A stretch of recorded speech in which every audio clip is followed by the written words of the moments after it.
Ceci est un livre audio autogénéré par Google. Introduction. Anne Parisot et Kilian Stengel. À première vue, écrire sur la gastronomie n'est pas essentiellement considéré comme un métier à part entière et reste bien souvent et simplement un plaisir, celui de partager des passions, des sensations, des émotions. Aujourd'hui, rares sont les revues, MOOC ou ouvrages gastronomiques et œnophiles qui offrent de belles envolées lyriques sur un mets ou un vin, et rares sont les articles historiques, les portraits ou biographies inspirés du monde gastronomique. Souvent les ouvrages ou revues actuelles envisagent ou analysent la dégustation, le goût ou encore les qualités d'un produit, alors que l'approche ou la dimension culturelle semble échapper à toute forme de discours ou d'écrit de ce type. En effet, chaque année, des centaines de nouveaux livres de cuisine et quelques ouvrages de culture gastronomique, et une dizaine de magazines culinaires et œnophiles sont disponibles sur le marché. Parmi ces derniers, sans vouloir dresser une typologie telle qu'on l'élabore habituellement, il y a les plus vendus, les plus régionalistes, les plus culturels, et les plus luxueux sur papier glacé, à l'instar de Turiès Magazine et Étoile. Ces deux derniers font preuve d'un élitisme particulier. Ils valorisent plus des noms de chefs qu'une culture culinaire, parlent de haute cuisine et de haute pâtisserie à un lectorat populaire qui ne réussit jamais à reproduire les recettes, faute par exemple, de connaître les produits utilisés ou tout simplement de se les procurer, ni à s'offrir un repas chez le grand chef cité, le tout vaguement entrecoupé d'articles grand public et rehaussé de sublimes images. C'est ici le règne du publi-reportage, dans un milieu professionnel où les rapports entre les journalistes et les producteurs et restaurateurs ne sont pas toujours évidents. Mais finalement, quelle profondeur discursive apportent ces articles ? Quelle culture résiduelle naît de la lecture de tels magazines ? Ces questions se posent dès lors qu'on s'intéresse aux discours et ou écrits culinaires pour ce qu'ils sont. À savoir, une approche sensible et culturelle de la réalité qui nous entoure comme forme de partage multiple. Entre émotions et sensations, se glissent avantageusement les notions d'interaction entre le langage et la langue, entre les acteurs et les lieux, entre le connexe et le contexte.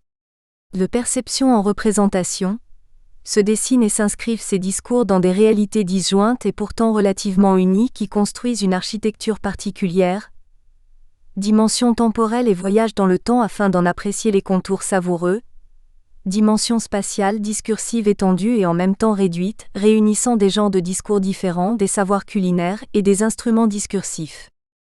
Le théâtre du culinaire, abordé par la médiation discursive comme la circulation et transmission des écrits, se joue dans des perspectives micro et macro qui permettent de dégager des formes variables. Textes, mots, slogans, enseignes, citations, discours, ouvrages, lieux d'échange et de communication alimentaire, culinaire comme gastronomique. L'enjeu retenu porte sur la lecture de l'écrit culinaire, des paradigmes commensaux, marchands comme culturels. Le projet éditorial de cet opus est de faire apparaître les différences, les évolutions et les permanences, perçues en termes de production discursive et textuelle sur le fait culinaire. On s'est intéressé plus particulièrement au phénomène du discours au travers de sa culturalité, de ses mécanismes, au niveau de pays ou de région comme au regard de sa mutation historique, générationnelle ou géographique. Aussi, afin de parfaire à la connaissance du discours gastronomique, nous nous employons ici à proposer un aéropage de mots liés aux mets et aux vins couchés sur le papier, un plateau de terminologie étudiée, analysée, décortiquée voire ciselée, clarifiée et blanchie, corsée d'appellations satellites, puis assaisonnée voire arrosée d'une garniture explicative. Parmi les facteurs qui interviennent actuellement sur les usages et les comportements alimentaires comme les savoir-faire et techniques culinaires, les mots, les discours, les écrits sont les ingrédients utiles pour nourrir notre corps et notre esprit. La production discursive, les terminologies utilisées comme les supports livresques offrent une perception plurielle du fait culinaire, abreuver le corps sans abreuver l'esprit et de propensions stériles. L'alimentation, source de paradigmes comme métaphore, est féconde spirituellement, culturellement et surtout textuellement. Les pistes évoquées par les articles qui constituent cet ouvrage nous montrent combien et à quel point les productions discursives pluridisciplinaires sur l'alimentaire, le culinaire et le gastronomique sont éminemment nourriture culturelle, et les écrits proposés témoignent d'une épaisseur et d'une profondeur qui stimulent l'esprit et sans doute aussi les papilles. Du fait de l'hétérogénéité de ces écrits, tant dans la forme, le contenu que dans le style, et même la discipline pourrait-on dire. Il nous a semblé assez légitime d'organiser ces discours en chapitres qui recouvrent des dimensions particulières en lien avec la notion de culture et d'interaction culturelle. Si nombre de textes s'intéressent tout particulièrement à la mise en mots, force est de reconnaître que cette rhétorique dépasse le cadre linguistique pour nourrir une quête de sens, un au-delà littéraire, professionnel et transmissible. Chapitre Lieux et acteurs. De la PUBLICITE, du goût à la langue. Anne Parisot, Siméos 3S, EA 4177, Université de Champagne-Ardenne, France. Introduction. Si l'adage gustibus et coloribus non est disputandum, du goût et des couleurs, on ne discute pas, est communément accepté, force est de remarquer que le goût est un élément de discours prégnant dans la société actuelle. Évoqué, convoqué dans tous les domaines, il s'entend généralement comme une qualité, il faut avoir du goût, sous-entendu le bon goût même si celui-ci reste subjectif, dans cette société où l'esthétisation tient une place particulière. La société est à la recherche de goût à en croire les manifestations dans le domaine alimentaire, émissions, blogs, sites, etc. Mais cette recherche se trouve déjà dans la Genèse 3.6. La femme vit que l'arbre était bon à manger et agréable à la vue, et qu'il était précieux pour ouvrir l'intelligence. Elle prit de son fruit et en mangea. Déjà tout un programme. Sapere, avoir du goût, savoir, partage la même étymologie, base de l'ambivalence du goût. Dans le langage courant, il est un des sens permettant de percevoir les saveurs, salées, sucrées, amères, acides. Par synesthésie, il renvoie à l'odeur, les sensations olfactives étant souvent premières ou concomitantes. Synonyme de saveur, il s'oppose à la fadeur, à l'insipide remplissant l'espace buccal de sensations physiologiques et intellectuelles poussant le goût vers le sens, entre prospection ou projection, sens parmi les sens, médiateur de saveur et valeur. Le goût participe à la quête globale d'expériences gustatives développées par le marketing, la publicité, l'éducation, etc. Il faut éduquer, identifier le goût, associer les saveurs, découvrir de nouveaux goûts. Dépassant le cadre du palais pour provoquer des émotions individuelles, il s'étend à la dimension relationnelle. Goût des autres ou pour les autres, instant de partage, il s'inscrit dans une vision globale du monde. Créateur d'un imaginaire et d'une quête individuelle basée sur l'expérience du moment, il évoque des expériences antérieures que la mémoire fait ressurgir. Souvent sollicité, le goût est difficile à mettre en mots. Le langage semble pauvre à l'image de celui des odeurs, Kleiber et Vuillaume 2011. Il est posé comme référent absolu, le produit a du goût, ou comme évocation, le produit a le goût, est au goût de. Comment se construit dans la publicité l'expression du goût ? Peut-on identifier des processus discursifs spécifiques, vocabulaire, figures, mode de narration, etc. Autant de pistes que nous aimerions aborder, et questionnements auxquels l'article envisage de répondre. Le goût est amorcé par les autres sens, la vue, l'odorat, qui prépare, oriente les sensations gustatives. Dans cet article, nous appréhenderons le goût par le discours, laissant de côté représentation visuelle et artification par le design. Si le langage ne peut exprimer à lui seul le goût, l'élément linguistique est cependant nécessaire pour fixer un goût, moment fugace de l'expérience de consommation qui laisse des traces dans l'espace mémoriel. Dans le contexte publicitaire, le goût affiché est un goût en devenir à découvrir qui repose souvent sur l'antériorité de l'expérience et le souvenir. Après avoir explicité le fonctionnement du goût en faisant appel aux neurosciences, nous proposons de le contextualiser en analysant ses occurrences et les éléments retenus pour délimiter l'espace figuratif et l'imaginaire cher au SIC, dans un corpus de slogans alimentaires. L'approche sémiolinguistique et socio-sémiotique proposée permettra de relier les sens au sens et au symbole du goût. 1. Du goût. Le goût fait appel à de multiples expériences mêlant les sens étudiés par diverses sciences. Brillat-Savarin a posé quelques jalons dans le cadre de la dégustation, mais à la moitié du XXe siècle, les sciences des aliments permettent de cerner les fonctionnements des propriétés chimiques des aliments. 1.1 Le fonctionnement du goût. Les neurosciences étudient la naissance et le traitement du message sensoriel mettant l'accent sur l'acuité sensorielle, les capacités à discerner les goûts, ou encore à mesurer les interactions entre les sens. Des bourgeons gustatifs recouvrent la langue et repèrent les saveurs que véhicule la salive. Il en résulte l'envoi de messages au cerveau. La dimension olfactive très présente dans la perception du goût se retrouve dans les arômes libérés par la mastication remontant vers les cavités nasales. L'olfaction rétronasale est à l'origine d'environ 80% du goût, découverte due aux œnologues.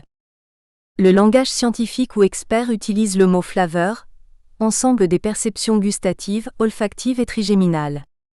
Les différences de perception, qualitatives, quantitatives, existent entre les individus donnant au goût un caractère intime.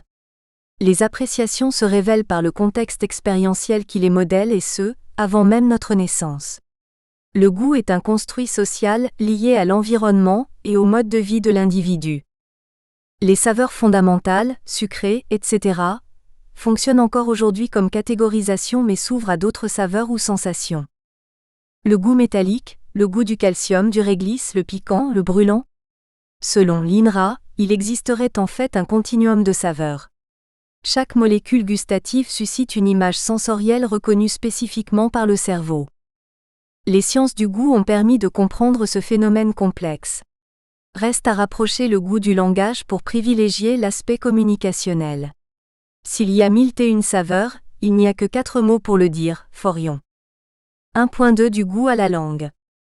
Donnant existence au goût, aux saveurs, le langage exprime, fixe ou retient ce moment particulier. Nommer, c'est identifier, prolonger ou faire revenir le goût, alors que la dégustation n'est plus. La mémoire joue un rôle primordial, c'est elle qui permet la constitution de ces images appelées goût Boger 2010.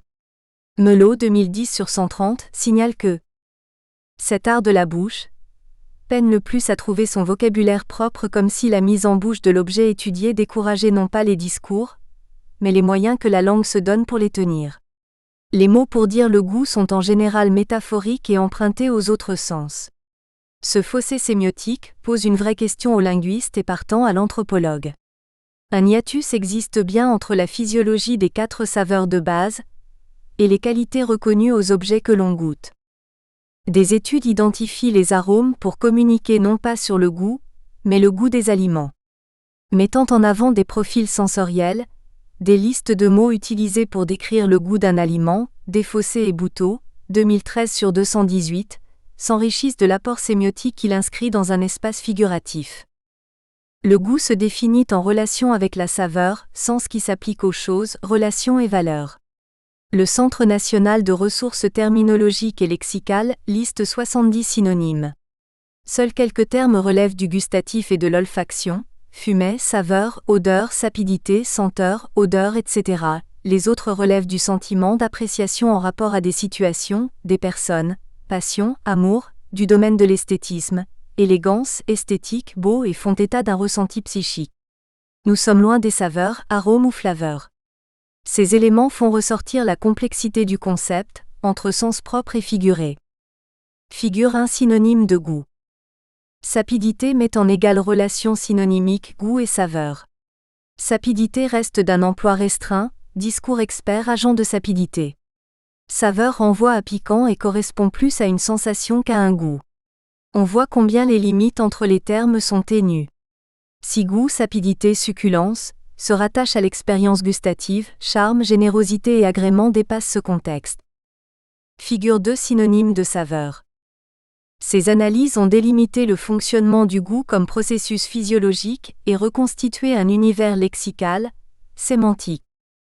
Ainsi pouvons-nous aborder le domaine publicitaire, terrain de l'étude. 2. De la publicité. La publicité doit donner envie d'acheter le produit par l'intermédiaire d'un slogan et/ou d'un support iconique. Elle s'adresse à une cible par un discours persuasif. L'alimentaire répond à des obligations relatives aux comportements alimentaires. Depuis 2007 apparaissent les messages « Pour votre santé, évitez de manger trop gras, trop sucré, trop salé ». Les industries agroalimentaires doivent conserver le goût des aliments, tout en répondant aux attentes en matière de santé. Le consommateur est en recherche de goût, d'authenticité dans l'alimentation et de sens dans le cadre de la vie en société. Ce retour au goût est un critère de qualité, un bon produit a du goût, un bon goût, un goût authentique, Fischler et Masson 2008, Parizeau 2014. Mais sa reconnaissance est complexe puisque chaque individu en a une perception particulière, et le slogan s'adresse à une communauté d'individus. La catégorisation, salé, etc., contraint l'expression à une pauvreté lexicale. De plus, le goût n'est pas figé, il évolue alors que le langage, tout en le manifestant, le limite à un état, un moment donné. Les études en communication du goût amènent à dresser des profils sensoriels à l'aide de descripteurs, Desfossé et Bouteau 2013, mais le langage n'est pas assez efficace dans une communication centrée sur les sens, ibidem. 221. Berthelot-Guillet 2013 sur 269, signale, la condensation symbolique du message publicitaire trouve une expression dans un recours presque obligé à une langue connue, du déjà parlé. Publicité et slogan reposent sur une densification sémantique, liée à un espace restreint d'information, en leur donnant des formes structurées propres à la séduction, ibidem. 275 à 276. Dans ces conditions, le slogan peut-il encore manifester l'expression du goût ? 3. Les résultats. L'observation des slogans amène à repérer les mots les plus utilisés en publicité et en publicité alimentaire. 3.1. L'analyse du discours publicitaire. Des statistiques sur la fréquence des mots dans les slogans tous secteurs confondus montrent que peu de termes sont utilisés et servent souvent de fond de sauce, remis au goût du jour comme vie est bon. Goût est mais bon, meilleur, plaisir figure en meilleure place car ces termes passe-partout s'appliquent à tout type de produit. Nous notons à ce propos les remarques de Castengel, 2015, à propos de la publicité et du bon.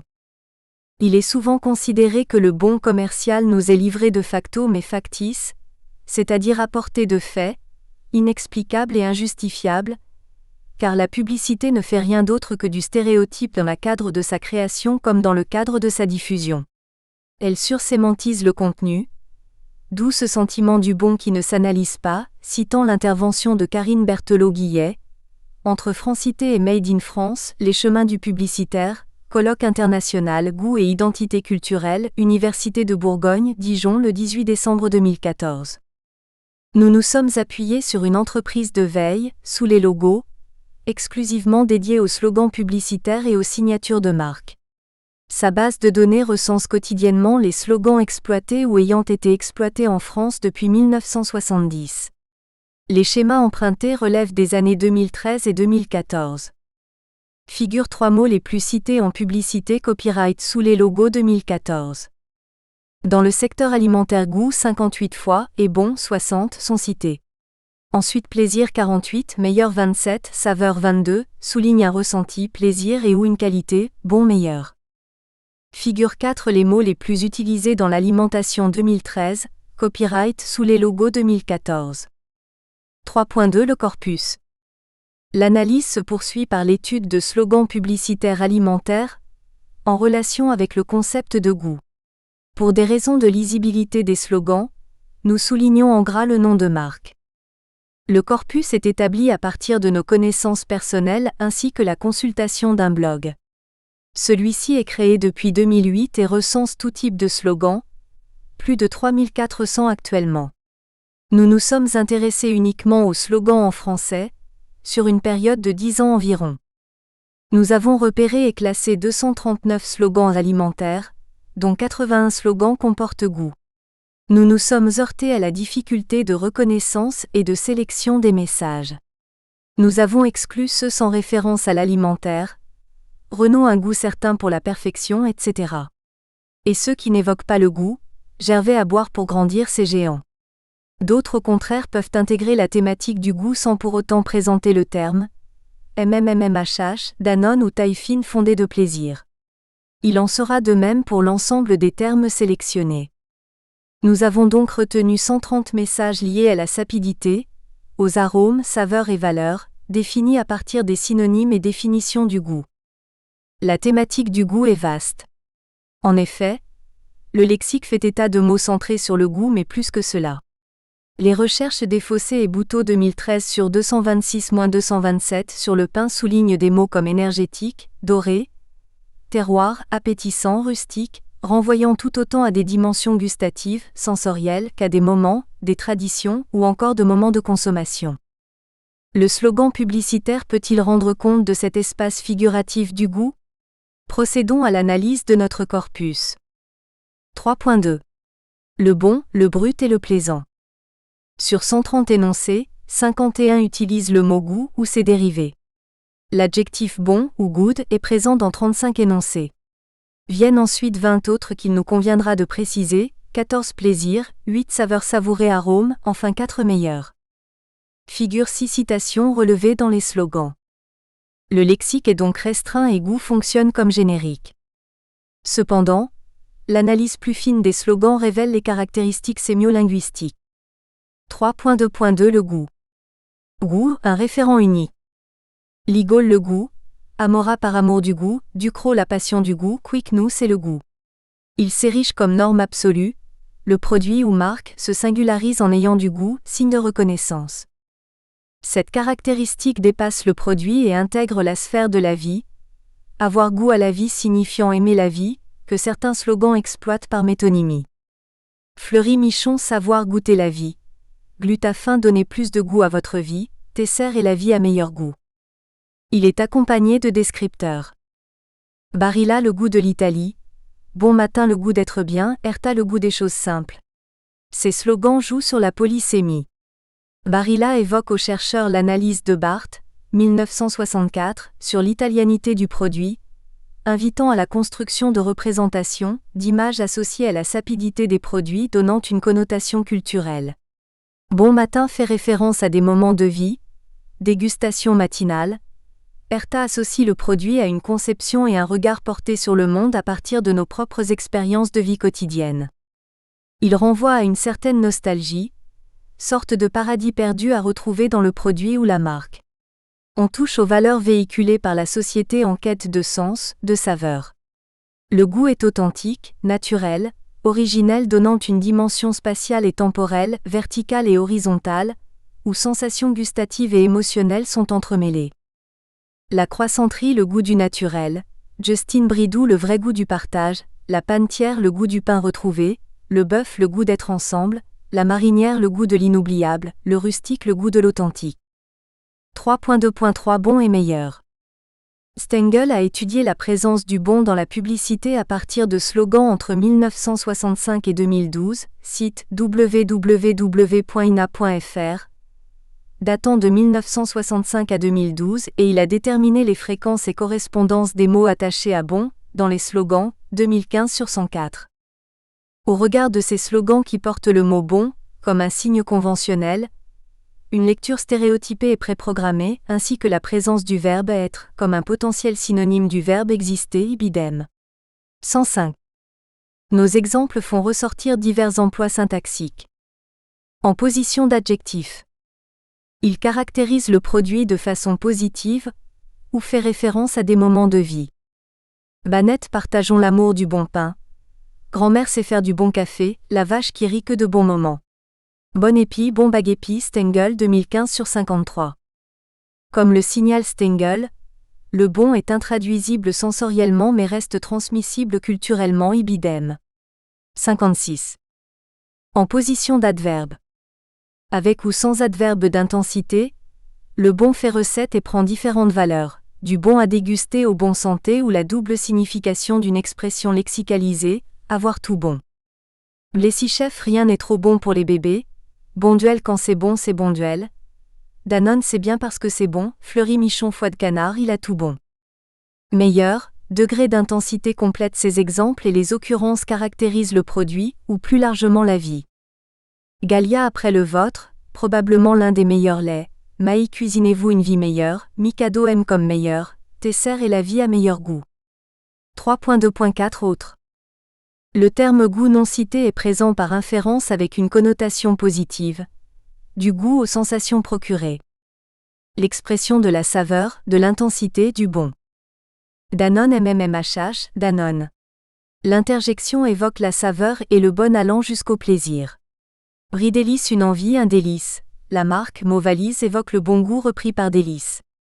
Nestlé c'est fort en chocolat. L'adverbe d'intensité marque la puissance du goût, souligné par l'iconie. Tartare frais, fort, nature. Fort renvoie à un idéal de goût authentique, nature, frais souligne la sensation gustative. Les slogans font appel à des sentiments, quittent la sphère purement gustative en une fusion entre le produit, marque, et le consommateur. Les produits prennent une valeur particulière. Carte noire, un café nommé Désir. C'est moi tous les émois du chocolat, Milka tendrement chocolat, Nescafé spécial filtre, il vous prend par la douceur. L'expression sensorielle est sollicitée en une invitation au voyage libérant l'imaginaire. L'hétérosensorialité marquée invite à l'acte gustatif initiatique débouchant sur une révélation personnelle. Häagen-Dazs, voyagez par vos sens. Nescafé spécial filtre, laissez voyager vos sens. Les descripteurs sensoriels. Deux slogans utilisent le descripteur sensoriel fruité. Éléphant danger, c'est fruité fait référence aux saveurs d'été et convoque les flaveurs liées par l'olfaction et la dégustation en bouche. Maille, huile d'olive, l'excellence du fruité joue sur la relation du fruit et les flaveurs et images qui lui sont associées.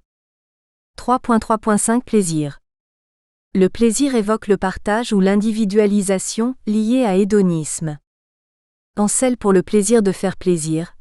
Häagen-Dazs, pur plaisir. Laberry, le plaisir est un état d'esprit. Jacques Vabre, le café est un monde de plaisir. Planète Sushi, prenez goût au plaisir. Perle de lait, Yoplait, une femme qui se fait plaisir est toujours belle. 3.3.6 Saveur, arôme. Saveur s'entend comme une multitude de possibilités à transcrire par goût de bleu, de noix.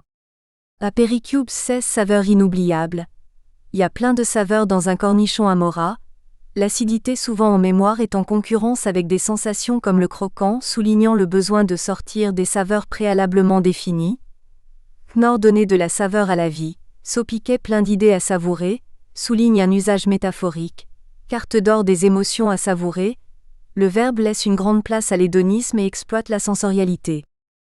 Maison du café, l'or, pépite d'arôme est le seul énoncé repéré avec le terme arôme, équivalent olfactif de saveur, avec un jeu de mots entre or et pépite suscitant des références à l'alchimie. Le relevé lexical établi reste relativement pauvre. Pourtant, le domaine vinicole et œnologique est sans contexte un domaine où la publicité excelle en communication du goût. Certes, les messages dépassent la limite du slogan et développent autour du produit un discours polysensoriel. Normand 2002/76, à propos du champagne, cite « Les vrais descripteurs n'existent pas plus en dégustation qu'en olfaction. Le seul descripteur pour définir le goût, c'est le nom du produit comme l'odeur de la rose est définie par le nom de la rose. » Forion 1996/223. On touche au problème des limites du langage. Là où certaines langues possèdent plusieurs termes pour désigner une chose identique, d'autres n'en ont qu'un. Ceci est d'autant plus prégnant que le goût relève d'émotions, de sensations intimes impliquant le sujet au-delà de la pure ratio. Ici, on touche précisément à la problématique du logo, langage organisé par la raison, dans ses rapports avec la sensation physique, difficile à exprimer à travers cette structure rationnelle. Champion 2010. Conclusion. Le goût, le bon, le brut et le plaisant est à la croisée des chemins. Le bon évoque le stimulus physico-chimique sur nos langues, mais s'élargit à notre relation au monde, aux autres et à nous-mêmes dans un jeu d'émotions personnelles et collectives. Le brut évoque ce retour à l'essentiel, à l'authentique, à l'originel, à cet espace perdu mais retrouvé, espace symbolique se fondant dans la réalité du plaisant, instant particulier individuel ou partagé, recherche de l'hédonisme, moment fugace que la mémoire cherche à recréer. Ce qui a du goût constitue un espace dense, riche de figurativité et d'imaginaire. Ainsi le glissement vers l'univers poétique permet-il un instant de réduire l'écart entre un goût qui nous échappe et les mots qui en fixent les limites. Exprimer le goût s'avère difficile, et finalement il n'y en a pas pour tous les goûts. C'est un construit culturel et social que chacun appréhende avec sa propre expérience, ses souvenirs, et chacun dispose de capteurs sensoriels qui font qu'un même produit peut être perçu gustativement de différentes façons. Si on a pu caractériser des saveurs, le système gustatif n'est pas reconnu comme catégorisateur, le système gustatif est discriminateur et non pas catégorisant. Nous ne percevons pas 4 mais une infinité de saveurs différentes. Normand 2002/30. Ainsi le goût reste appréhendable par opposition ou comparaison. Une autre limite s'impose. La délimitation entre goût en bouche et rétro-olfaction reste difficile à circonscrire tant ces sensations sont proches, spatialement et temporellement. Le langage tend à figer par des mots, un phénomène vivant voué à évoluer. Pourtant, le lexique reste un moyen d'expression nécessaire. Le slogan par sa formule concentrée ne peut exprimer les variations du goût en peu de mots. Le discours vinicole reste à ce titre remarquable par l'usage de métaphores ou comparaisons, cependant il correspond à des récits à part entière. Le goût, construction sociale esthétique, intime et subjective sert pourtant de référence au le jugement, dont la publicité retient l'aspect positif, le bon goût. Affaire de jugement, il opère une transposition entre la sensation et la pensée, entre la nature et le niveau symbolique, Koolmas, 2012. Le slogan se prête mal à l'expression du goût, sapidité, qui semble réducteur, d'autant que le consommateur n'achète pas uniquement le produit pour la saveur agréable mais parce qu'il convoque d'autres émotions indissociables. Les dimensions auxquelles les mots renvoient, situation, sensible, physique, dépassent la langue. Élaborer un langage du goût a des approches sensorielles sensibles, et le symbolique prend toute sa valeur et trouve place dans la communication publicitaire. L'utilisation d'une grille figurative, Desfossés et Bouteau 2013 sur 227-228, permettrait de tester si le slogan rend possible la construction d'un espace figuratif suffisant pour déployer l'imaginaire mais aussi pour ouvrir le discours à plus de créativité. Bibliographie. Barther 1964, Rhétorique de l'image, communication numéro 4. Bogébé Les cahiers de la gastronomie numéro 3. En ligne, http://lescahiers-de-la-gastronomie.fr/ catégorie cahier-n-3 page /2 Berthelot Guillet K. Parole de pub. La vie triviale de la publicité, édition non standard 2013. Champion C 2010, comment peut-on parler d'un goût ? En ligne.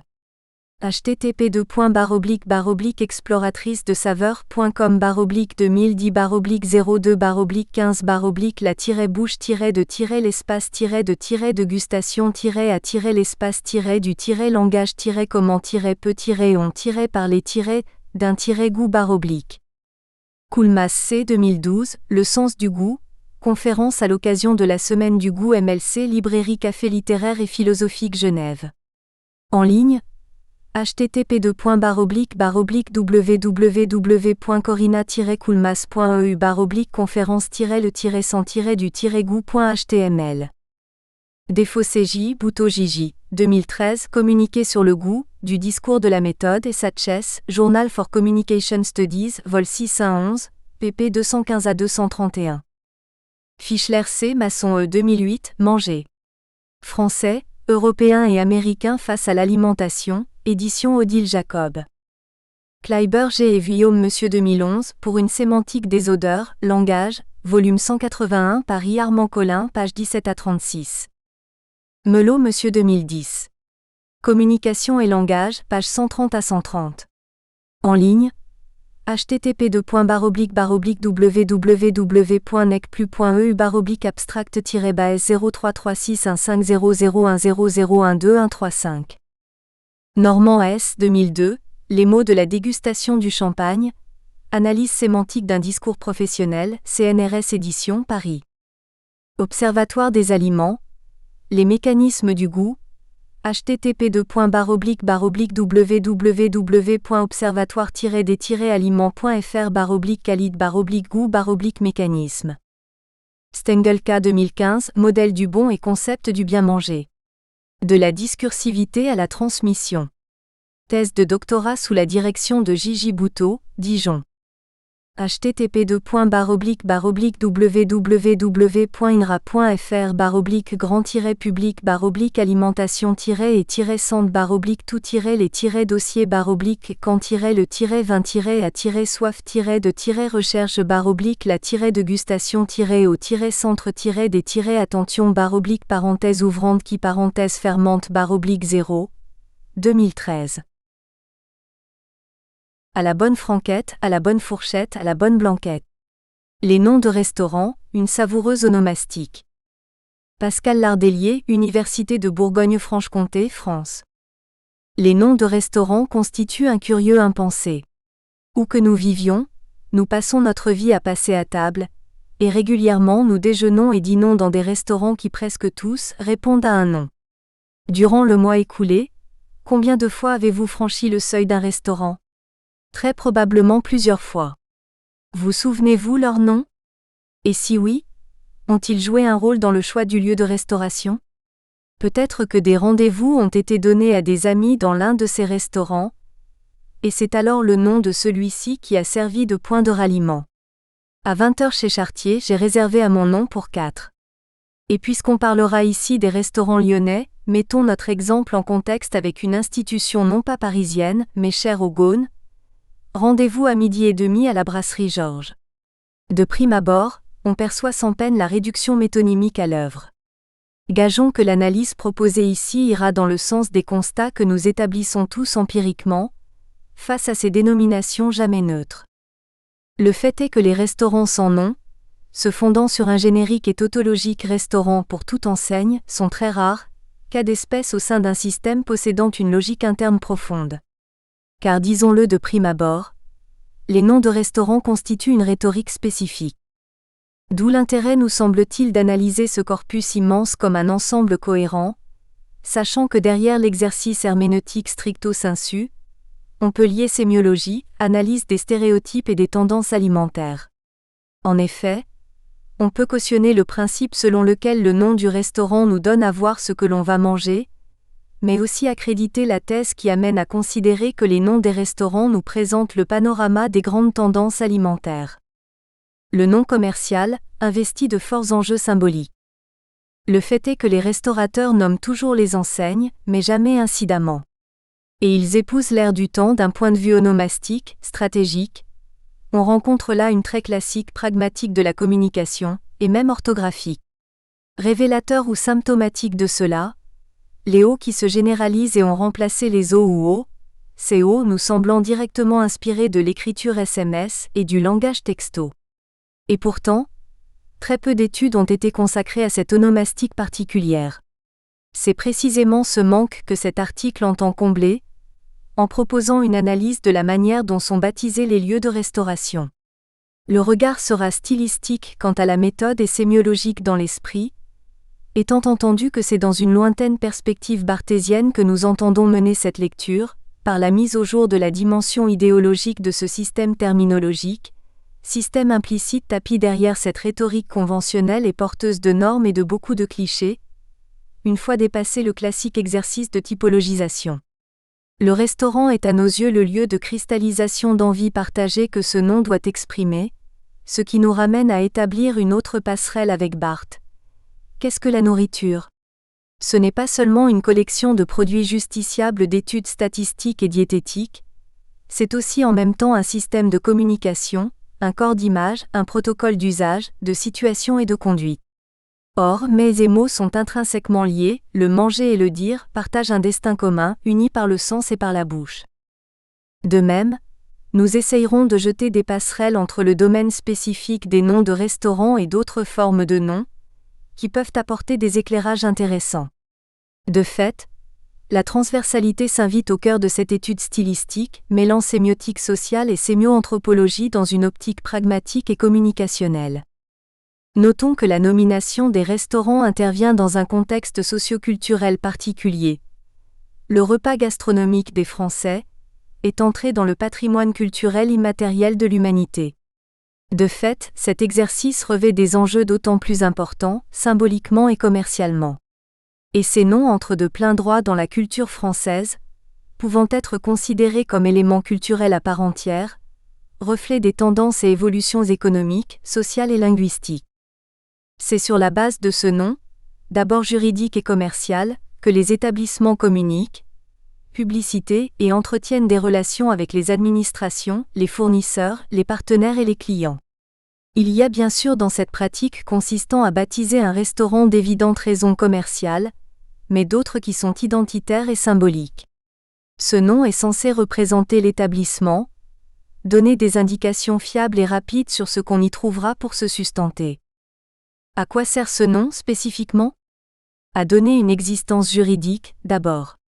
Plus largement, nommer consiste à inscrire un établissement dans les mémoires pour produire un lien symbolique fort, un lien affectif même. Par coalescence, pour nombre de clients et d'habitués, le restaurant est son nom. Pour cela, on dispose de différents modes de construction, anthroponymes, toponymes, expressions connues, qui s'appuient sur des figures visant à créer une identité qui sera partagée avec le client. Le nom de marque ou de raison sociale, comme le titre d'une œuvre, résulte d'un choix stratégique pour désigner une entité. Il correspond donc à ce que l'on appelle « acte de baptême ». Techniquement, en tant que signe, le nom commercial gastronomique joue de ses valences pour accomplir différents rôles dans ce contexte particulier qu'est la restauration. A intra-référentiel exprime la paternité du propriétaire. B. Extra-référentiel, qui mise sur la capacité du client de s'identifier aux caractéristiques supposées du restaurant. Les choses existent quand on les nomme ?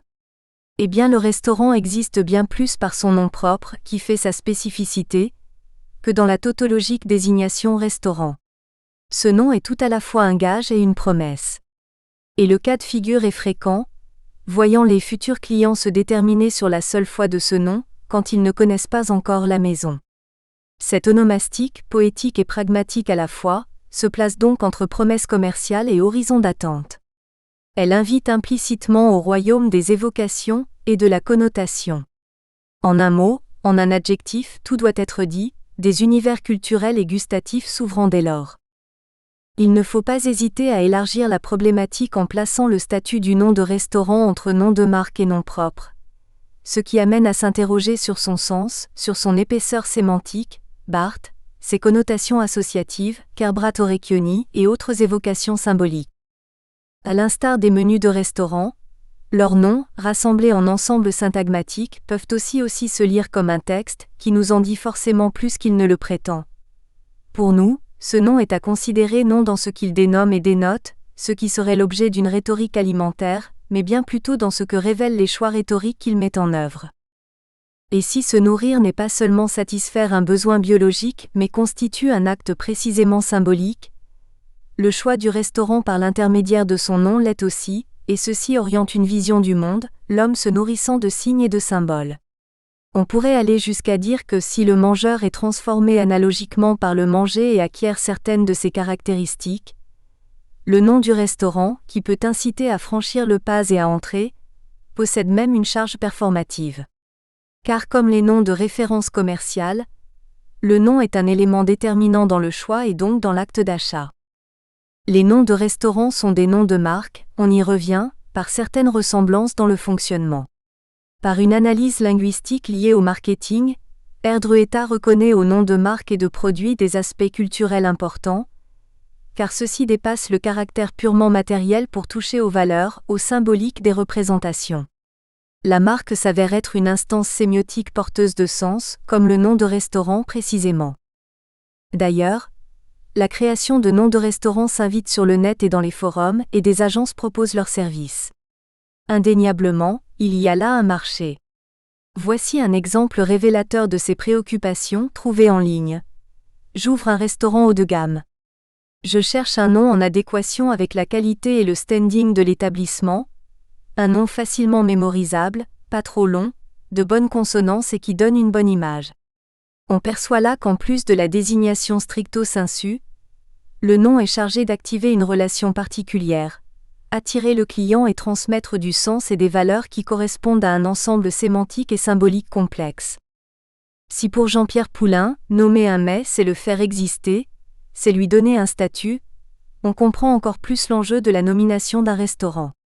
Il a une fonction juridique particulière, mais surtout eu égard à la clientèle, créant par les mots et leurs évocations une réalité qui va au-delà, puisqu'il ouvre sur un imaginaire, tout en convoquant des représentations. En aparté, il serait intéressant de rapprocher ces actes de nomination au travers des noms de restaurants de la fonction de nomination propre, telle que l'envisage Bernard Boredon à propos des titres de tableau. Il parlait de la fonction sémantico-référentielle du titre, qui dit comment s'appelle le tableau. Du corpus à la méthode. Après ces considérations générales, et pour mener cette analyse des noms de restaurants, quel corpus constituer et selon quels critères fiables? Plusieurs options étaient possibles. Le choix a été fait de prendre en considération, via l'annuaire professionnel, les pages jaunes, tous les noms de restaurants de Lyon, ville qui en compte intramuros 317. Pourquoi Lyon ? Par-delà le fait que l'auteur de ces lignes connaît cette ville pour y avoir vécu quelques décennies, la taille de ce corpus est suffisamment large et représentative pour prêter à une analyse exhaustive. Paris compte 12 000 cafés et restaurants. Il y a là un corpus trop vaste, peu compatible avec la méthode stylistique, artisanale dans l'esprit, pas logicielle en tout cas. Et il aurait été arbitraire de ne retenir que certains noms, certains types d'établissements ou certains quartiers. Lyon. Symboliquement, le choix n'est pas indifférent non plus. La cité des Gaules et des Gaunes n'est ni Lens ni Laval. Si un vieil adage dit « Il n'est de Bombec qu'à Paris », ni Paris ni aucune autre ville au monde ne bénéficie comme Lyon de ce titre de capitale mondiale de la gastronomie. Devenu aujourd'hui argument commercial pour les acteurs du tourisme, ce lien entre une ville et la qualité gastronomique mobilise l'attention. Comment s'est-il noué ? Par quel processus s'est-il pérennisé ? Pourquoi s'est-il particulièrement attaché à Lyon ? Évidence indiscutable, mythe, cliché de l'identité locale ou symbole de lyonnitude, nombreuses sont à cet égard les hypothèses qui ont été formulées. Or, désignée à tort comme d'origine incontrôlée ou comme autoproclamation, la formule, inventée en 1925 par Maurice Edmond Saillant dit Kurnonski, s'est imposée avec l'ouvrage qu'il publie en 1935 avec Marcel Grancher, lyonnais d'origine, Lyon, capitale mondiale de la gastronomie. 1. Bref, le corpus s'attache au restaurant d'une ville à forte connotation et tradition gastronomique, qui pour autant ne compte pas que des grandes tables, mais des établissements de toute gamme. La méthode d'analyse pratiquée est la stylistique, s'inspirant directement de ce que Georges Molinier a pu réaliser sur des textes littéraires. Il s'agit de relever au sein d'un système linguistique les thèmes redondants, les récurrences, les figures structurantes, les isotopies signifiantes, d'identifier l'étymon spirituel, disait Jean Starobinski un peu lyriquement. Une fois l'analyse produite, cette typologie a été confrontée a posteriori à d'autres corpus, gardant sa validité et sa pertinence dans la comparaison, toutes choses égales par ailleurs. Ayant en tête ces quelques grandes familles de noms que celles ayant servi à l'analyse, la lecture des noms de restaurants d'autres villes permet de vérifier le degré de pertinence et de correspondance avec la grille proposée ici. Les 7 familles. Entrons sans plus tarder au cœur de ce système de sens. À lire attentivement ces plus de 300 noms de restaurants, on parvient rapidement à repérer des tendances et à les répartir en grandes familles. 7 ont été retenus, et pas seulement pour le clin d'œil au jeu du même nom. La première catégorie de noms, l'une des plus courues, consiste à faire référence aux propriétaires. Ainsi, la liste ci-après prélevée dans notre corpus donne la teneur de ce mode de nomination. Chez Georges, Roberto, chez Hugon, Paul Bocuse, chez Paul, Cousin-Cousine, la mère Brasier, la table d'Eugène, la table d'Hippolyte, Magali et Martin, chez Albert, Léon de Lyon, chez Mimi, chez Tante Lina, l'atelier d'Yvonne, chez Fille, chez Carlo, chez Mounier, le jardin de Berthe, la mère Cotivet, la mère Jean, la table de Suzanne, appelez-moi Rose, le bistrot d'Auguste, le jardin des apostrophes, Amandine, le jardin de Berthe, aux délices de Marius, les caprices de Sophie, chez Potiron, la terrasse de Claudia, le jardin de Paul, les terrasses d'Alex, chez Pierre, chez Antonin. On le voit, autour du désignatif chez, de la table de ou d'une spécificité, jardin, délices, terrasse, les propriétaires font le choix de l'autoréférentialité. Les célèbres mères lyonnaises sont de même bien représentées. On touche dans cette stratégie les bénéfices symboliques conjugués de l'hospitalité et de la respectabilité. On est reçu par les patrons qui nous ouvrent leurs portes sur la foi de leur nom. Ce tour rhétorique est l'un des plus usités dans la nomination des restaurants. Cette tendance se repère et se vérifie souvent et en tout lieu. Il s'agit d'un lieu commun, induisant une proximité et même une intimité entre ceux qui nomment et le client. Bien sûr, il convient de distinguer plusieurs éléments parmi ces anthroponymes, notamment par les constructions syntaxiques. Chez plus nom propre, chez Mounier, chez plus prénom, chez Pierre, chez plus désignation plus prénom, chez Tante Lina.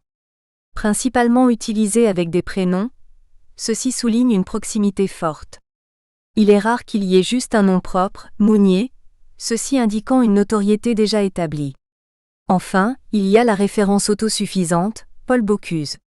Quant à Appelez-moi Rose, il est spécifique car il y a une nomination dans la nomination.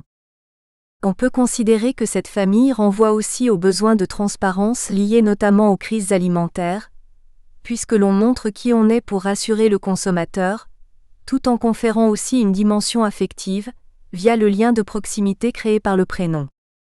Ensuite, il est très fréquent de faire référence à l'emplacement toponymique dans la ville, ou à une particularité de l'emplacement. Ce que cette liste tente à prouver et à confirmer.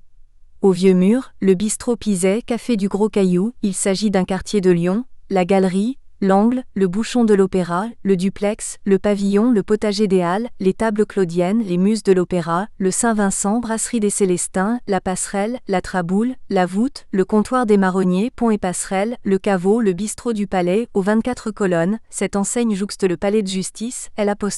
Assiette du Marché, les Routiers du 8 degrés arrondissement, la Pergola. Méthode classique, logique, ramenant l'établissement à son implantation ou à sa localisation géographique. La troisième grande famille de noms de restaurants consiste à faire référence à l'origine géographique et culturelle, noms de pays, de villes, de sites célèbres ou de spécificités culturelles, et donc métonymiquement aux spécialités attachées aux dites origines. La très grande majorité des restaurants étrangers ou exotiques par rapport aux lieux autochtones où ils sont implantés, adopte ce tour qui est une signature identitaire. Ainsi, pour la ville de Lyon, cette liste mène comme dans toutes les villes sur tous les continents et sous toutes les latitudes.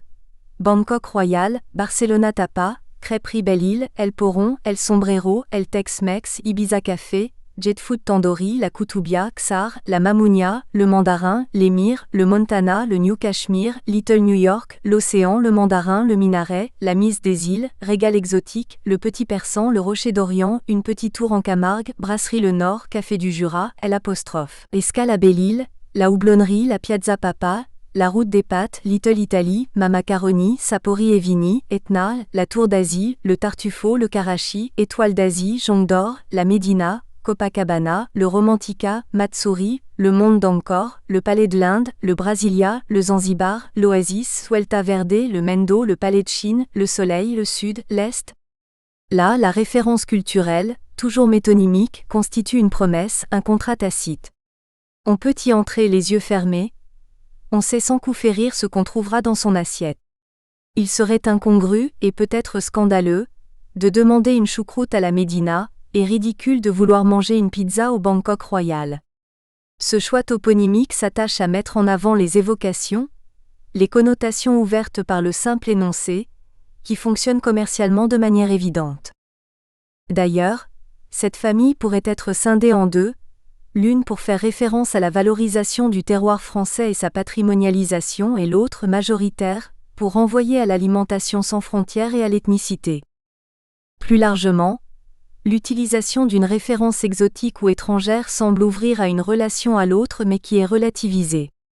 Cefèvre parle de folklore fantasmé, produit par le marketing, en citant P. Ariès et l'exemple de la cuisine qui est un pur enfant du marketing, et qui ne véhicule en rien un quelconque point de vue sur le monde. Elle est la figure hyperbolique de cette fausse ouverture à l'autre. Là encore, on pourrait regrouper la famille en sous-tendances syntaxiques. Le nom de ville ou de région qui évoque à lui seul le type de cuisine voire de culture gastronomique ou culinaire, d'ambiance de restaurant. Puis la catégorisation restaurant plus nom, Crêperie Belle-Île, puis la référence culturelle, le Minaret, sachant qu'un nombre conséquent utilise des noms propres anthroponymes ou toponymes. Dans cette catégorie, on retrouve à nouveau l'utilisation de noms propres, ces utilisations culturelles renforçant l'adhésion du client qui vient en fonction de la promesse explicite faite par le nom. Après ces trois tendances principales, rassemblant la grande majorité des restaurants, on trouve des catégories de noms plus marginales. Ainsi en va-t-il, comme quatrième famille, de la référence aux spécialités qu'on y mange. Encore une fois, la métonymie se taille la part du lion. Quelques exemples le prouvent à l'envi. Kebab d'or, la mangamère, la pizza papa, l'entrecôte, à la pêche au moule, au pavé de viande, le cresson, la cannelle, le comptoir du bœuf, la maison de l'entrecôte. Optant pour des dénominations plus culturelles, des propriétaires choisissent de renvoyer à des références littéraires ou cinématographiques. Ainsi, le Verdi, Buddy Bird, Les Demoiselles de Rochefort, le Summertime, le Cyrano, Ô Marie si tu savais, le Rabelais, les Amants de Saint-Jean, les Enfants du Paradis. Il s'agit de la 5e famille de noms, constituant la portion congrue, par rapport aux dizaines de références explicitées plus haut. Plus audacieux, plus connivant, quelques rares noms de restaurants osent des jeux de mots, des calembours, des exclamations. Ainsi Balthazar, Chouette un tonneau, En mai fais ce qu'il te plaît, le 8 mai, L'heure des poètes, Vertige, le Canus en cervelle. Fallait-il 7 familles, dans ce petit exercice de classification ? Pour le clin d'œil au jeu de cartes de notre enfance, mais avant tout pour les besoins taxinomiques, nous avons rassemblé en une 7e famille les inclassables, précisément.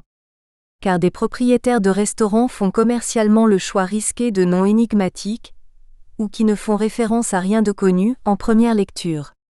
Ainsi l'opus, l'ourson qui boit, les chats siamois, comme des étoiles, Cougar, un petit vélo dans la tête, comme à la maison, l'acteur, la langue au chat, les culottes longues. Au terme de ce parcours dans les noms de restaurants, on remarque un absent de marque, les noms faisant référence aux clients. En effet, ceux-ci ne sont quasiment jamais mis à l'honneur de l'enseigne, sauf concernant notre corpus, dans de très rares cas, nous en avons relevé 5, sur plus de 300 noms. La cantine des sales gosses, le bouchon des carnivores, le tête-à-tête aux petits gloutons, les fines gueules. Ceci est d'autant plus étonnant que les restaurants ne vivent que grâce à la clientèle qui veut bien venir y déjeuner ou y dîner, mais celle-ci est plutôt ignorée dans l'acte de dénomination. On peut s'interroger sur cette présence très restreinte. Une des premières raisons est sans doute que celui qui nomme cherche avant tout à identifier son propre rapport au restaurant. Il le définit par rapport à la cuisine servie et à l'ambiance du lieu. Attribuer un nom lié à la clientèle est plus risqué car le client peut ne pas se reconnaître dans le nom. Il peut aussi ne pas adhérer au nom de restaurant faisant référence au cuisinier par exemple, mais il semble que l'enjeu est moins important. Le nom s'adresse à une cible relativement large, qui ne doit pas être forcément définie. Par extension, et ce bémol posé, il semble que la dimension poétique est une dimension à part entière présente un peu partout. On pourrait ici faire référence à des travaux sur la pensée magique, liée à l'alimentation, et à l'intérêt d'avoir recours à la poésie pour enchanter le temps du repas. Ainsi, Paul Rozin alimente le débat et nourrit la réflexion. Il n'est donc guère étonnant que l'ethnographie alimentaire de la plupart des cultures fournisse toutes sortes d'exemples du principe selon lequel on est ce que l'on mange. Manger du lion rend plus courageux, manger de la chouette est bon pour la vue, manger des plats à croissance rapide fait grandir plus vite. Les noms de restaurants s'inscrivent dans cette veine d'une logique de réenchantement de la table et du repas. Nous affirmions de prime abord que le nom de restaurant est un incitateur, mais aussi un répulsif fort. Si l'on n'entre pas dans une adresse que l'on connaît, on choisit en effet ce nom pour se déterminer. Paul Rozin encore a élaboré en 1995 une classification des motivations expliquant le fait que l'on accepte ou que l'on refuse de la nourriture, et elles sont au nombre de 3. Motivation sensorielle affective, essentiellement basée sur l'aversion et sur les propriétés organoleptiques de l'aliment, motivation basée sur les conséquences physiques de l'ingestion, et motivation basée sur la connaissance de la provenance de l'aliment. On peut se demander si dans la dimension affective, le mot et la poétique ne jouent également pas un rôle. Autre constat qui frappe, c'est l'absence du recours à des noms faisant référence au bio et au naturel. Et ceci peut être parce que justement, cela ne fait pas, encore, rêver et que cela enlèverait également le caractère gourmand, si souvent présent, implicitement ou explicitement dans le système de nomination des restaurants français. Jacobson, sauce onomastique. Le schéma de Jacobson et ses 6 paramètres, eux-mêmes déclinés en autant de fonctions, offre une compréhension rapide de bien des situations de communication et il permet une analyse fiable de nombreux corpus. Voyons ce que celui-ci révèle, quand on passe à son révélateur nos noms de restaurants. En fait, dans notre cas, 3 fonctions sont surprésentées. Nous l'avons vu à la lecture de ces centaines de noms typologisés. La fonction expressive, qui renvoie au patron, prédomine. Sans qu'il soit nécessaire d'en tirer de hâtives conclusions sur le supposé narcissisme des propriétaires de restaurants, force est de constater que l'autoréférence prévaut. On peut y voir aussi l'appétence de personnalités engageant leur nom, aux 2 sens du terme, accueillant chez eux, mettant sur la table un peu plus que des aliments, une part de leur personne. Et ceci s'exprimerait par une dénomination commerciale coalescente à celui ou à celle possédant une affaire, qui devient en l'occurrence une extension d'eux-mêmes. Ensuite, c'est la fonction référentielle qui est aisément repérable dans la dénomination des restaurants. Puisqu'il est logique et naturel qu'on fasse référence à ce qu'on y mange, nous venons de le voir. Notons que les fonctions conatives, fatiques et métalinguistiques sont quasi absentes des logiques onomastiques. Quant à la fonction poétique, elle transcende toutes les autres, étant implicitement ou explicitement présente et repérable dans la plupart des dénominations, dès lors que des évocations sont induites par les noms, adjectifs, qualifications. Un système pétri de clichés et de stéréotypes. Mettre ces noms de restaurants en perspective amène à les considérer comme un système compact fondé sur un imaginaire et sous-tendu par une idéologie. Leur économie symbolique relève d'un système fermé et conventionnel. Et c'est là que l'analyse rejoint l'ambition de la mise en perspective clôturant les mythologies de Barthes. Car on se souvient qu'il s'agissait pour l'auteur de faire affleurer la charge idéologique, en l'occurrence petite bourgeoise, de discours sociaux disparates, mais possédant une structure profonde leur donnant leur cohérence. En considérant tous ces noms de restaurants, on s'aperçoit qu'ils constituent un système linguistique et symbolique fermé et autogène d'un très grand degré de conformisme. Quelques tendances structurent leur logique sémantique, caractérisée par une forte pression de la conformité, des récurrences stylistiques et des tendances implicites.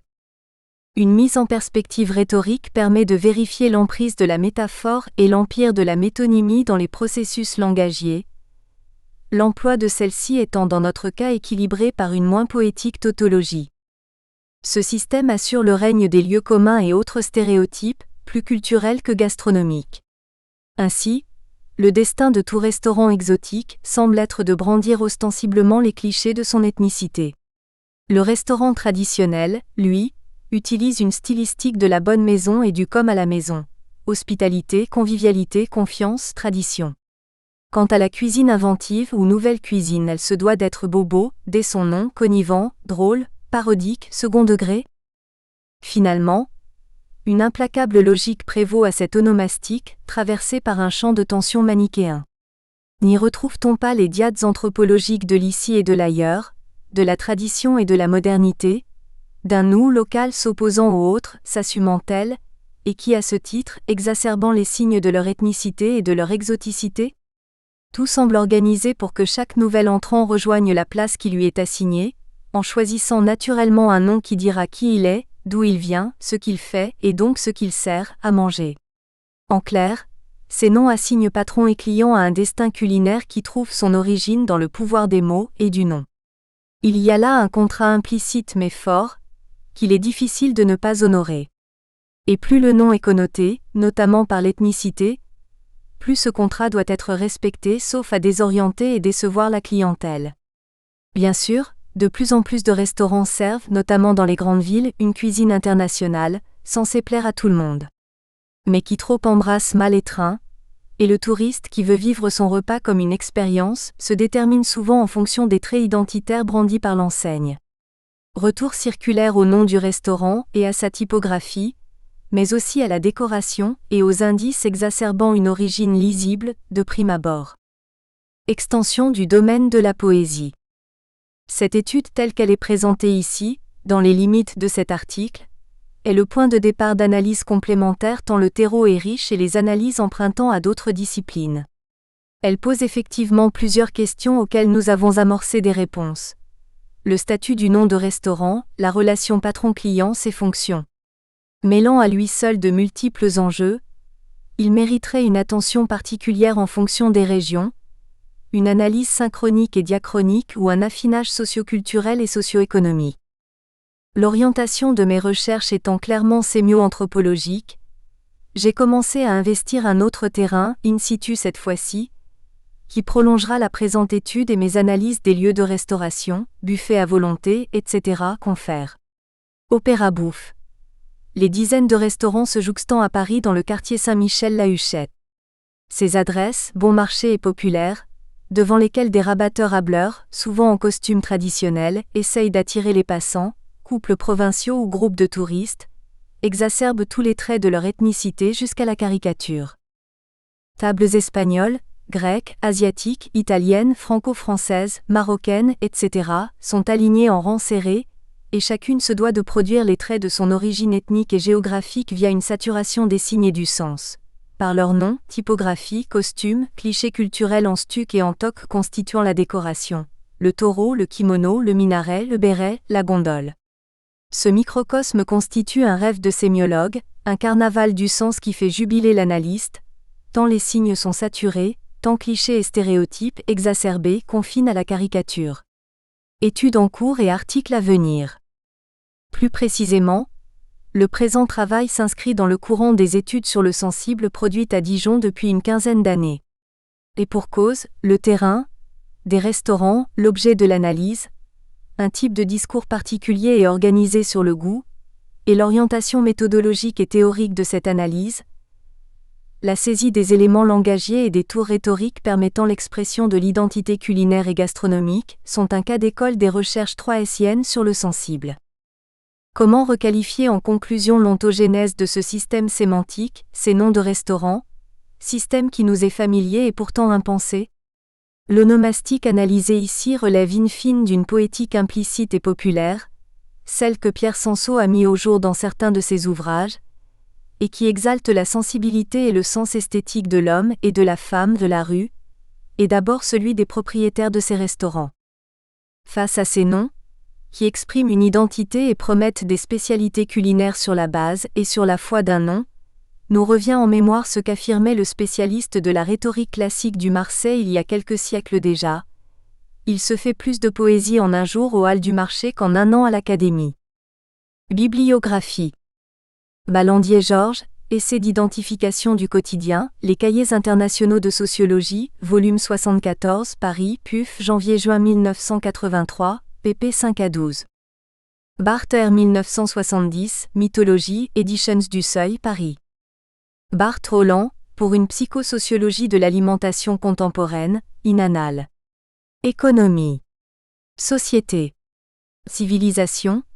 16e année numéro 15 pp 977 à 986, 1961, en ligne.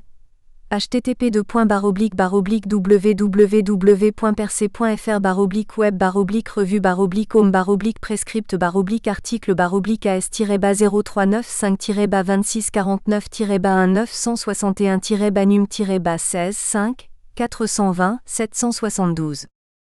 Baumaer 1995, un emblème de dispute, in mille et une bouches. Cuisine et identité culturelle, sous la direction de Sophie Bessy, Col. Mutation Mangeur, numéro 154, Paris autrement.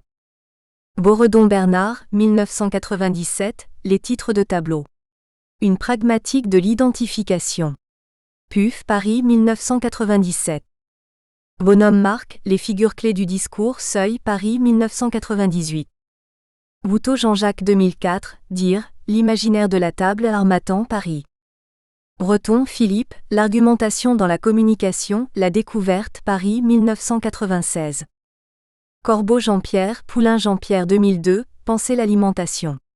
Entre imaginaire et rationalité, Privat, Paris. Xergo Julia, Lyon, première capitale mondiale de la gastronomie 1925 à 1935, dans Julia Xergo et Jean-Pierre Lemasson, Voyage en gastronomie, autrement, Mutation 2008, pp 33 à 49. Druetta Ruggiero, les noms de marques et de produits comme marqueurs identitaires, Inella étude de linguistique appliquée 2008 demi numéro 150. Page 157 à 175.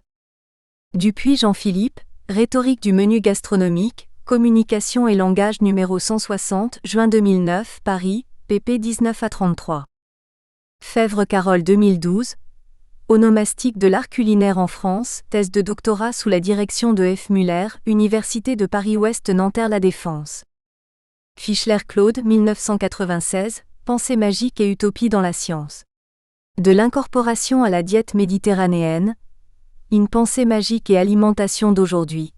Les cahiers de l'Ocha N5, sous la direction de C. Fischler, Paris. http://www.lemangeur-ocha.com/philidum/ contenus achats/ 14-bas-et-fisclé.pdf Fischler Claude, l'omnivore Odile Jacob, Paris 1990. Hugo Genschol Clémentine, Les mots et les mets au restaurant, une analyse linguistique de l'expérience gastronomique, L'Harmattan, Paris 2014. Jacobson Roman, Essai de linguistique générale, édition de Minuit, Paris 1963. Kaufmann Jean-Claude 2005, Casserole, amour et crise. Ce que cuisiner veut dire, Armand Collin, Paris. Klinkenberg Jean-Marie, Précis de sémiotique générale, Seuil, Paris 1996. Landowski Éric, Les chantiers sociaux de la sémiotique, Langage et société numéro 28 fascicule 2, 1984, Sociosémiotique, fascicule 2, pp 141-149. L'AUS, 1993, Experts industriels, médias consommateurs institutions. Comment les représentations des acteurs et le marché se co-construisent. Une identité des mangeurs, images et aliments Giachetti Coord. Paris, Polytechnica. Lardelier Pascal, Opéra Bouffe. Une anthropologie gourmande de nos modes alimentaires, Cormel Le Royal, 2011. Lardelier Pascal, Risques, rites et plaisirs alimentaires, Cormel Le Royal, 2013. Lardelier Pascal, Nos modes, nos mythes, nos rites, EMS, Cormel Le Royal, 2013. Lardelier Pascal, Dire, numéro 7.1, Revue Le discours et la langue, Parler de table et discours alimentaires, Université libre de Bruxelles, janvier 2015. Minguenot Dominique, L'analyse du discours, Paris Hachette, 1991. Molinier Georges, Éléments de stylistique française, Paris 1991. Poulain Jean-Pierre, Anthropologie sociale de la cuisine et des manières de table, thèse de doctorat, Université de Jussieu, 1985. Poulain Jean-Pierre 2002, Sociologie de l'alimentation, PUF, Paris. Rosin-Paul Pensée, Manger magique, INSEE Fischler aide, Manger magique. Aliments sorciers, croyances comestibles. Paris, Autrement, 1994. Ruger, Dénomination et gastronomie. Considérations sur les anthroponymes dans les noms de restaurants français, pages 168 à 172. http://www.upm.ro/cci/volchi-2 page% 20 from% 20 volume-texte-2-19.pdf. Rosin-Paul, Des goûts et des goûts dans Bessie, Sophie Édition, 1001 bouches. Cuisine et identité culturelle. Paris, Autrement, 1995. Sansot-Pierre, La France sensible, Payot, Paris, 1995. Sansot-Pierre, Poétique de la ville, Payot, Paris, 1973. Spitzer Léo, Études de style, Paris Gallimard, 1970. La critique gastronomique ou l'art de faire goûter par les mots. Audrey Mouta, Cérès, Université de Limoges, France. Introduction. Si la première mention du mot gastronomie émerge sous la pluie du grec Archestratos au IVe siècle avant Jésus-Christ, c'est dans la Physiologie du goût, 1823, de Brillat-Savarin qu'il trouve son véritable contenu, en renvoyant à un principe de connaissance sensible, érigé en objet culturel. De elle l'art de régler l'estomac. La gastronomie devient alors la connaissance raisonnée de tout ce qui a rapport à l'homme en tant qu'il se nourrit. Son but est de veiller à la conservation des hommes, au moyen de la meilleure nourriture possible. Elle considère le goût dans ses jouissances comme dans ses douleurs, mais aussi l'action des aliments sur le moral de l'homme, sur son imagination, son esprit, son jugement, son courage et ses perceptions. En transformant l'acte naturel de manger en un acte culturel, la gastronomie se distingue donc de l'alimentation. Elle satisfait des valeurs existentielles qui vont au-delà du nécessaire de l'alimentation. Dans leur encyclopédie, Diderot et d'Alembert remarquent que l'habitude de manger à peu près toujours les mêmes choses et à peu près à prêter de la même manière a enfanté le dégoût fit naître la curiosité fit faire des expériences, l'expérience amena la sensualité. L'homme de goût essaya, diversifia, choisit et parvint à faire un art de l'action la plus simple et la plus naturelle.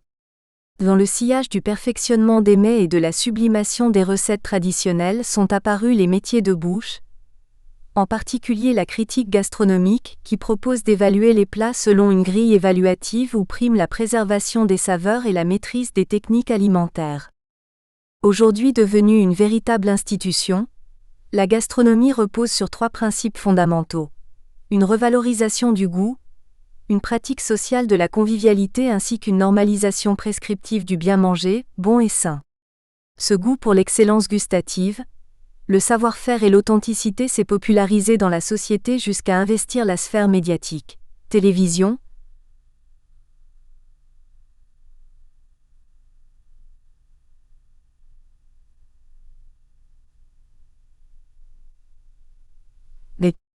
en dégustant les plats de restaurants préalablement sélectionnés, ils apportent une caution par leur savoir et leur savoir-faire, et exercent un double rôle auprès du grand public. Celui de destinateur-manipulateur qui influence les sujets et instaure une relation de confiance fondée sur leur expertise. 2. Celui de destinateur-judicateur auprès des restaurants évalués en les soumettant à une double sanction. Un jugement épistémique qui évalue la conformité des mets au regard du contrat instauré par L'. Ambiance et le décor du restaurant, la réputation de ce dernier et le menu qu'il propose. Une rétribution cognitive qui se caractérise par la production de commentaires où le chroniqueur procède à l'évaluation, positive ou négative, des impressions sensibles expérimentées lors de la séquence de dégustation. Mais la particularité du discours des chroniqueurs culinaires, et c'est ce qui constituera le cœur de notre analyse, c'est qu'il permet de sortir du prisme tropique en vertu duquel nous, amateurs de la bonne chair, verbalisons nos impressions sensorielles selon nos préférences individuelles et nos affections somatiques. En effet, à travers la structure de leur critique et plus particulièrement le vocabulaire convoqué, les chroniqueurs ouvrent un espace figuratif où sont énoncées les propriétés sensibles des mets selon une architecture sapide articulée en ses critères fondamentaux. À partir d'un corpus de critiques culinaires formulées dans différents numéros de l'émission télévisée Très Très Bon, nous tâcherons de mettre au jour les éléments structurels définitoires de la phénoménalité du goût manifesté dans les mets, quels qu'ils soient. Il s'agira de soulever les morphologies gustatives qui se mettent en place dans la critique gastronomique. 1. De l'image de l'aliment à l'image gustative. De l'énoncé figuratif exprimé par le mets à l'image sensorielle communiquée par le dégustateur se noue une intersémioticité, où s'articulent et se convertissent des propriétés sensibles, relevant de la phénoménalité de l'expérience de dégustation, et les structures sémantiques convoquées par le chroniqueur dans ses critiques. Ces dernières constituent le point d'articulation central entre le niveau de l'expérience proprement dite, et la reconfiguration de cette expérience par les téléspectateurs. Le dispositif communicationnel engagé par les chroniqueurs dégustateurs se déploie alors selon la triple relation sémiosique suivante. La sémiose perceptive. La première correspond à l'instance perceptive au cours de laquelle le dégustateur prend connaissance des propriétés visuelles et olfacto-gustatives des mets. Ces derniers se présentent comme une structure signifiante, un texte énoncé qui se donne à percevoir et à interpréter. Cependant, comme toute pratique évaluative et critique, la chronique gastronomique se trouve fortement contrainte par la situation sémiotique qu'elle intègre. Entendue comme une configuration hétérogène qui rassemble tous les éléments nécessaires à la production et à l'interprétation de la signification d'une interaction communicative. Fontanille, 2006. La situation sémiotique renvoie ici à l'ensemble des éléments qui déterminent le savoir et le savoir-faire propre à la bonne cuisine. En d'autres termes, les principes fondateurs d'une culture de la bonne chair. En effet, comme le souligne Marion Collat-Blaise 2013, si l'expérience gustative est liée à des représentations mentales interoceptives, celle-ci relève de la mémoire, du rêve, de l'imagination. Elle porte également la marque de normes, de valeurs et de modèles sociaux et culturels. Des déterminations socioculturelles et historiques influent sur la sémiosis, Collat-Blaise 2013/26. L'expérience individuelle se trouve donc conditionnée par le poids des prescriptions normatives de la collectivité. Cette première contrainte se trouve également doublée d'une seconde, à savoir le conditionnement opéré par le contexte de la dégustation et la lecture du menu. Dans son étude consacrée à l'expérience gastronomique, Marion Collat-Blaise spécifie les valeurs associées à 4 styles de restauration collectif: gourmand, fine bouche, gourmet et bon vivant. Ces derniers peuvent être assimilés à des formes de vie gustative que peuvent incarner différents types de restaurants: le bistrot, la brasserie, l'hôtel de luxe, le restaurant gastronomique, le bistronomique, etc. Ainsi, le style du gourmand qui privilégie la convivialité naturelle, établit avec les bons et beaux produits un rapport placé sous le signe de l'authenticité. Le mode de préparation du mets se conforme à la praxis façonnée par la tradition et par l'usage, ibidem. 29. Il s'oppose alors à l'audace de la fine bouche, sensible à l'innovation, à l'originalité de la création culinaire et à l'exclusivité. L'exclusivité suppose, du point de vue de l'expérience polysensorielle du mets qui sollicite la vue, l'odorat, le goût, l'ouïe et le toucher, une appréhension de l'objet alimentaire et de son environnement, sensible à la coprésence inattendue, voire conflictuelle entre des saveurs, une texture et une consistance, ibidem. Cette forme de vie se manifeste de manière syncrétique à travers l'ensemble des textes énoncés, qu'il s'agisse de l'organisation de l'assiette et des propriétés organoleptiques du mets, de la décoration du lieu qu'aux promesses gustatives engagées par la carte. La décoration du lieu, le choix des matériaux architecturaux ainsi que l'organisation de l'espace constituent autant d'éléments signifiants qui prescrivent une identité culinaire et amorcent le niveau qualitatif des seuils évaluatifs. Aujourd'hui, je passe la fourchette à gauche, rive gauche dans le 6e rue du Cherche-Midi. Rendez-vous au numéro 79, à la cantine du Troquet, 4e du nom. On entre et une belle atmosphère de bistrot vous saute à la figure avec ses sets de comptoir, ses tablées bruyantes, ses banquettes en sky, ses larges ardoises et son patron à la gouaille rocailleuse. Vous l'avez reconnu ? C'est Christian Etchebest, un des héros de la bistronomie parisienne, école Yves Candebord. Et oui, on sent la béarnaise connexion entre les guirlandes de piment d'Espelette et le maillot de rugby. Quant aux intitulés des plats annoncés dans le menu, s'ils engagent une promesse gustative sur l'acte performatif de la dégustation à venir, leur style énonciatif, et plus particulièrement leur rhétorique et leur syntaxe, engagent également la forme de vie du restaurant. Dès lors, l'ensemble de ces facteurs, perçus avant la séquence de dégustation proprement dite, constituent les premiers textes énoncés soumis à l'interprétation du dégustateur et à partir desquels ce dernier construit ses premières impressions référentielles sur le restaurant à évaluer. De ces actes perceptivo-interprétatifs élémentaires, se fonde un horizon d'attente à partir duquel sera conditionnée la dégustation à venir. En effet, lors de la sémiose perceptive, cet horizon d'attente se meut en horizon de visée qui réévalue les rapports perceptifs entre le dégustateur et les qualités sensibles des plats sélectionnés. Ces dernières se manifestent sous la forme d'un plan de l'expression qui se donne à percevoir sur le mode d'une énonciation sensible, et qui signifie les rapports intentionnels du dégustateur à son égard, ces rapports étant régulés par l'horizon de visée. Cette sémiose s'amorce dès le... Nous espérons que vous avez apprécié cet aperçu. Pour continuer à écouter ce livre audio sur Google Play Livres, utilisez le lien dans la description de la vidéo.